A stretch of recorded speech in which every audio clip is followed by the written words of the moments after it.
Since 1926, Sydney has been served by an ever-evolving fleet of electric suburban trains, some of which I've done or plan to do in-depth videos on. But to give you a smorgasbord look, I thought today we'd sit down and go through the timeline of these trains and some fun facts and notable features about them. I'm only going to be covering suburban and metro trains, by the way. I'll do interurban trains in a future video. So when electric service began in 1926, there were two types of trains. The first were the Bradfields, and these were built beginning in 1921 and had very different designs between the motor and trailer cars. The motor cars were built new and based on contemporary New York City subway cars after a research trip by John Bradfield in 1914 and 1915. You'd think being named after him, they'd have been designed by him, but no, they were designed by his colleague Edward Lucy. Unlike later cars, the Bradfields are made of wood-steel composite, with the frame and external cladding being steel, while the bodywork being made of wood. To go alongside them were the Bradfield trailers, which were rebuilt from late production American suburban carriage stock. And this was done by enclosing the end platforms and installing 3 doors on the side. These were slightly shorter than the motor cars, being only 15 metres long compared to 20 metres for the motors, but these cars are only meant to be a stopgap, and the long-term plan was to order a proper replacement. The motors and trailers would both be put into service behind steam-hauled suburban trains while electrification was undertaken, and in 1926 they were removed from service and had their electrical equipment installed and then put into service alongside our second type of train, the Standards. The first of these were delivered in 1925, and like the Bradfields, they were put into steam service while electrification was underway. These were a new design and had 2 sets of doors per side, and they were also made entirely of steel. Uniquely, the first 50 motor cars had their bodies built in the UK by the Leeds Forge Company, with their bogies and interiors manufactured locally. This was done due to a lack of experience of building steel train cars in Australia. However, the rest of the fleet and all trailers were built in Australia by the Walsh Island Dockyard in Newcastle and by Clyde Engineering in Granville.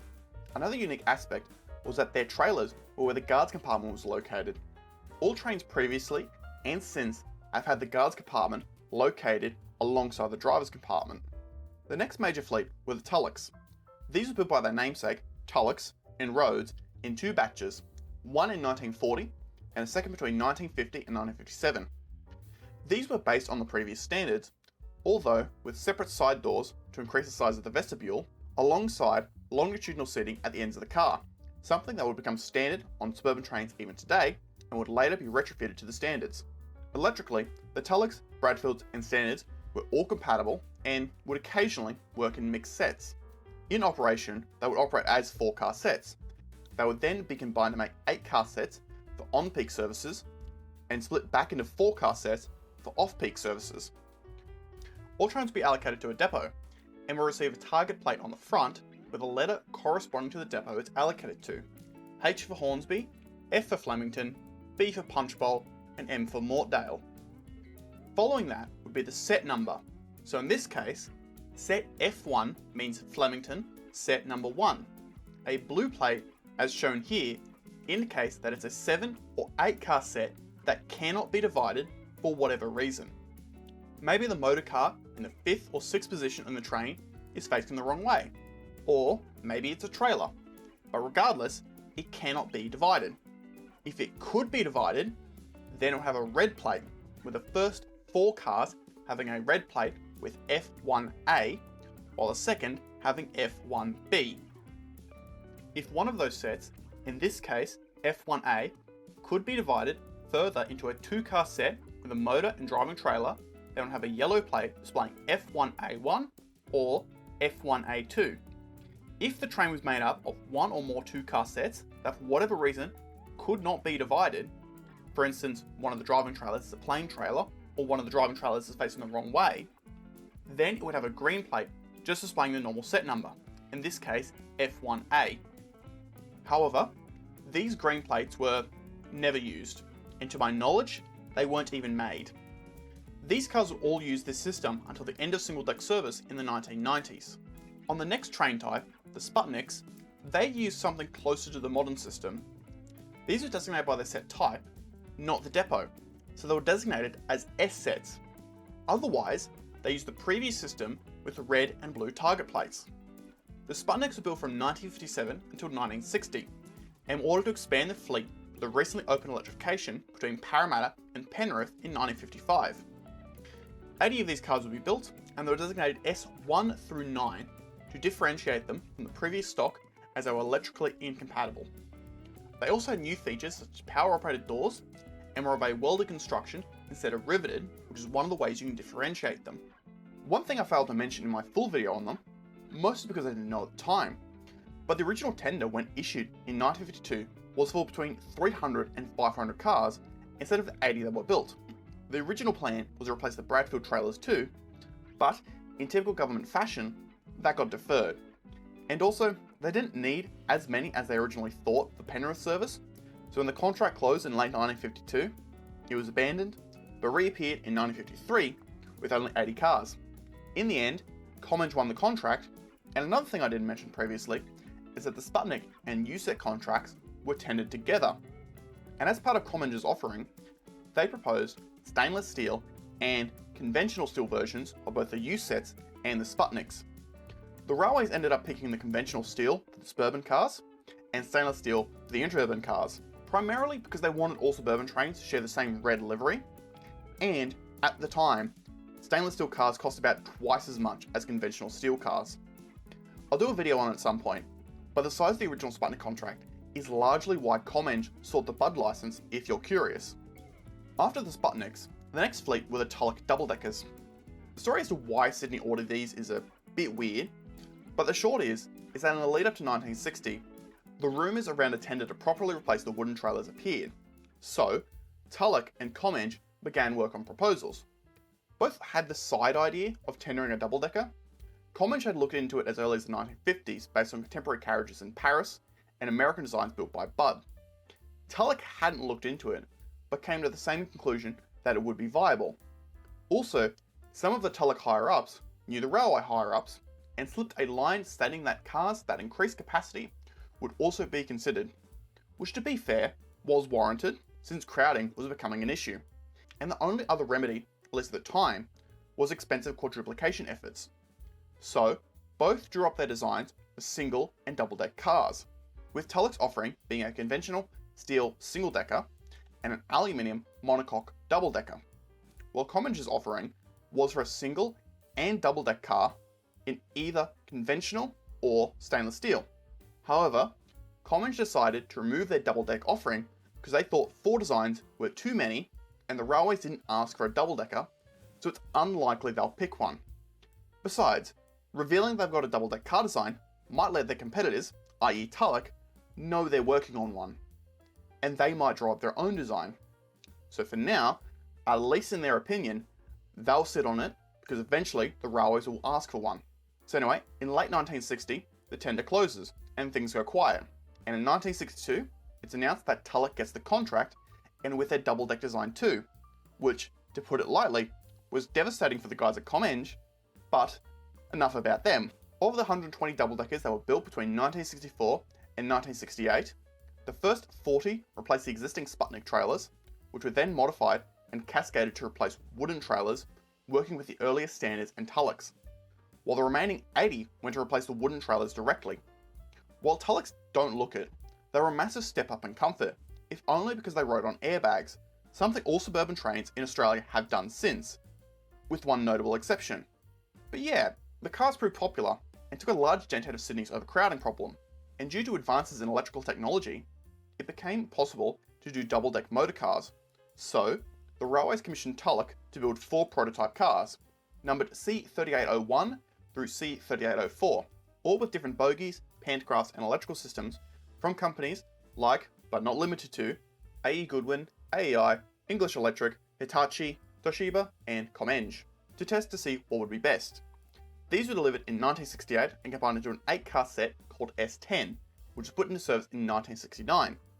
It proved successful, so successful in fact, that in 1969 the railways issued a tender for 53 double-deck motor cars to go with the Tulloch double-deck trailers, and to replace some of the aging Bradfield motor cars.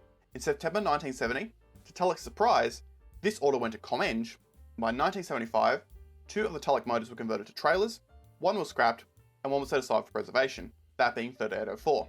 So, the S sets. The first batch were delivered beginning in 1972, and when delivered, the Sputniks were changed to W sets to avoid confusion. The first batch were unique as they only had fluting on the roofs, otherwise the sides were just flat. This was done as they were painted, and on the S sets, the fluting was largely aesthetic and only served to hide the weld marks. These cars also had a rounded pantograph end, somewhat similar to the previous Tulloch cars. These would be followed by the Series 2 cars in 1973, which had fluting all the way down the side, as they were delivered in unpainted stainless steel and with a flat pantograph end. These were then followed on by the Series 3 and 4 cars, which were all similar, except according to Wikipedia, the Series 4 cars had headlights fitted above the destination box. It's not true, only some of the outer suburban ones were retrofitted with them, but that's what Wikipedia says. But back on track, these would actually be the last suburban cars built for Sydney by Comenge, with the final batch of S sets being built by A and Co in Newcastle. And these were broadly similar, but with a different style of fluting and a flatter cab front. Otherwise, they were the same, and it wasn't uncommon to see Gunnan and Comenge cars shuffled into the same set. But regarding those sets, S sets were originally arranged in 4-car sets, and the numbering continued directly on from the Tulloch prototypes, with the first motor car being C3805, and it was put into set S11. They continued the use of the previous system with blue and red plates. However, sometime in the late 1970s and early 1980s, they switched over to the modern system, with a letter designating the set type and the colour of the plate designating the depot, with Mortdale being red, Flemington being blue, Hornsby being black, and Everleigh being green. However, today this isn't always accurate. Under this system, the specific set would have a number, not just the combined train. So each part of an 8-car train would have its own number. S sets were divided into 2, 3, 4, and 6-car sets, with the 2 to 3-car sets being T, then later L sets, once the Tangaras came in, with the 4-car sets being S sets, and the 6 cars being R sets. There were also 3-car NC sets, numbered NC 1 through 4, that worked Newcastle suburban services, and were made up exclusively of Gunnan cars. However, these were later supplemented and then replaced by 3-car T sets. Also, Comenge Series 4 power cars were modified with headlights and shuffled into L sets for South Coastline services on the Port Kembla branch, which is probably where their Wikipedia editor got the idea. But speaking of headlights, the next set of cars, the K sets, were the first to have them as standard. If you haven't noticed until now, all the previous trains didn't have headlights. Why?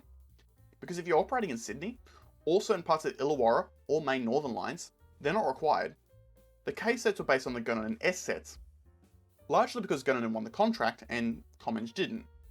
And for the most part, they were even electrically compatible and would work together. Crew affectionately nicknamed them Eskies for obvious reasons. But there were some changes. One is the roof shape. The S sets were round, while the K sets were flat and then sloped down at the sides. The K sets were also semi-married pairs. Previous trains were all fairly self-contained. However, with trains only ever operating in 2 to 8-car sets, they decided to semi-permanently couple them and split some of the electrical equipment. But to be fair, with the K sets, this was largely done to make space for air conditioning, which is why the pantograph on the motor car was removed and placed on the leading end of the trailer. The K sets were split into 2 orders, with the first 50 pairs being delivered beginning in 1981, these being motor trailer pairs, and didn't have air conditioning, except for the first 4 pairs which did and had driving controls in their trailers, being numbered K1 through 4, and were often used for Newcastle suburban services, replacing S-set cars that worked that run. Although K1 through 4 would later be converted to normal trailers in 2014 and sent to Sydney, they now make up K98 and K99 if you're curious. The second order of K sets was for 30 pairs, and these had air conditioning, and the first order had air conditioning retrofitted by 1990. Following on from the K sets, we have the choppers, or just C sets, also built by Gunnan and based on their K set shell. The main differences for these were a different, more streamlined front end and fixed seating internally. However, that's boring. What they're named after is their chopper control system, which I don't have time to explain the complexities of, but in short, it was more efficient and allowed for smoother operation. Only 14 choppers would be built, all in 1986, and would largely experiment for the next batch of trains, that being the Tangaras. And the Tangaras were a big change when it came to train ordering. Unlike previous tenders, where the styling and construction were done together, this is why the Gunnan and Comanche S sets look different, by the way. The Tangaras would have their design done by one company and the construction done by another. In this case, the winning design was by a British company called DCA Designs, who also did the styling for the 1986 and 1992 tube stock and the Eurotunnel shuttle trains. While the construction was won by Gunnan, to the loss of Comanche, as this would be the final suburban car contract they'd bid on before closing shop in 1989, the Tangaras were largely based on the previous choppers, although they used a different formation. On the previous trains, first and fourth car in a consist were the motor cars, but in the Tangaras, this was changed to the second and third car. They also reverted back to the original pantograph layout, with them on the first and fourth car. One of the oddest features of the Tangaras were the guard controls in the passenger compartment, allowing the guard to operate the train from outside the crew cab. This was never really used, and later trains didn't include them. The first Tangaras rolled off the production line in late 1987 and were put into service in 1988, with the final sets being delivered in 1996, although the final 32 4-car sets were the outer suburban G sets, although I'll discuss those in the interurban train video. The next fleet would be an evolution of the Tangaras, being the Millenniums, and fun fact, they were originally going to be called the Olympians. They used the same car layout as the Tangaras, with driving trailers sandwiching two non-control motor cars, making a 4-car set, except they used variable voltage, variable frequency drives instead of chopper control. Also meant they could use more efficient asynchronous AC motors. In 1998, 81 cars were ordered, later extended to 161, to make 35 4-car sets. These were built by a new company called Downer EDI, who are the combination of well-known manufacturers Clyde Engineering and Walkers Limited. In fact, if you view Downer EDI as a continuation of Clyde, these were the first Sydney suburban cars they delivered since the final batch of standards in 1937. And if you know what the Millenniums are like, that's probably telling, because if you excuse my French, they're f***ed. When they first entered service in 2002, they had severe computer issues that resulted in some being withdrawn. However, they were partially fixed and put back into service by 2003. But even today, the Millenniums are plagued with issues. According to friends that are train crew, they're fine as 4 cars, but when coupled into 8 cars, they fight each other, and they start doing weird stuff like the PIDs displaying "Welcome aboard" as the next destination. They also had very poor ergonomics for the guard controls, which has since been somewhat remedied, but I still hear bad stories about them. Thankfully, the next fleet, the Waratahs, would fix most of these issues. Like the Millenniums, the Waratahs would be built by Downer EDI. However, their body shells would be built in China by CRRC, and final fit-out would be done at Downer's Cardiff plant in Newcastle. They would also be based on the Millennium platform, sharing a lot of design elements. However, they'd be a fixed rake of 8 cars. But they'd effectively be 2 Millenniums coupled back to back, with the 2 trailers in the centre replacing the driving trailers, even having space where the cab normally would have gone. Presumably, to avoid the issues encountered with the Millenniums, a 4-car test train was delivered in mid-2009. However, due to a variety of issues, it didn't begin testing until April 2010, with the first 8-car train being delivered and tested in August of that same year. There would still be some issues, but they would begin normal service in July 2011. 78 A sets would be built, being A1, then A3 to A78, and then A80. A2 was destroyed in an acid spill while being shipped to Australia, and A80 was built to replace it.